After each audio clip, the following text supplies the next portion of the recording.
അന്വേഷിപ്പും കണ്ടെത്തും, തലവൻ എന്നീ മലയാളത്തിലെ അടുത്തിറങ്ങിയ ഇൻവെസ്റ്റിഗേറ്റീവ് ത്രില്ലറുകളുടെ ഗണത്തിലേക്ക് എത്തിയ മറ്റൊരു സസ്പെൻസ് ത്രില്ലർ ചിത്രമാണ് ഗോളം. ഉറപ്പായും തിയേറ്ററിൽ കാണേണ്ട സിനിമ തന്നെ. ഒട്ടും ലാഗില്ലാതെ പ്രേക്ഷകരെ ബോറടിപ്പിക്കാതെ കഥ പറയുന്ന രീതിയിലാണ് ഈ ചിത്രത്തിന്റെ മുന്നോട്ടുള്ള ഗതി. ട്രെയിലറിൽ ഒരു കമ്പനിയുടെ MD ടോയ്ലറ്റിൽ മരിച്ചു കിടക്കുന്നത് കാണിക്കുന്നു. കൊലപാതകത്തിൽ നയിക്കുന്ന തെളിവുകളൊന്നും തന്നെ നായകന് അവിടെ നിന്ന് ലഭിക്കുന്നില്ല. അതുകൊണ്ട് തന്നെ അദ്ദേഹം വളരെ നിരാശനാണ്. ഓഫീസിലെ സ്റ്റാഫ് ആയിരിക്കണം ഇത് ചെയ്തിരിക്കുന്നതെന്ന് പ്രതീക്ഷിക്കുന്നു. എന്നാൽ ആര്, എങ്ങനെ? സാധാരണ നമുക്ക് പ്രഡിക്ഷൻ ഒരുപാടുണ്ടായിരിക്കാം. പക്ഷേ ഇവിടെ പ്രഡിക്ഷന് യാതൊരുവിധ അവസരവും നൽകാതെയാണ് ഒറ്റ ഫ്ലോയിൽ അങ്ങ് കഥ പറഞ്ഞു പോവുകയാണ്.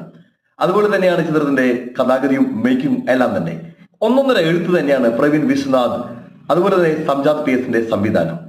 ഇതൊക്കെ നോക്കുമ്പോൾ ഒരു കോട്ടവും വരാതെ സിനിമയാക്കി വെച്ചിരിക്കുന്നതിന്റെ അവരുടെ ആ ഒരു മിടുക്കിന് എന്റെ ഒരു സല്യൂട്ട്. ഛായാഗ്രഹണവും ബാക്ക്ഗ്രൗണ്ട് മ്യൂസിക്കും കിടിലൻ എന്ന് പറയാതിരിക്കാൻ തരമില്ല.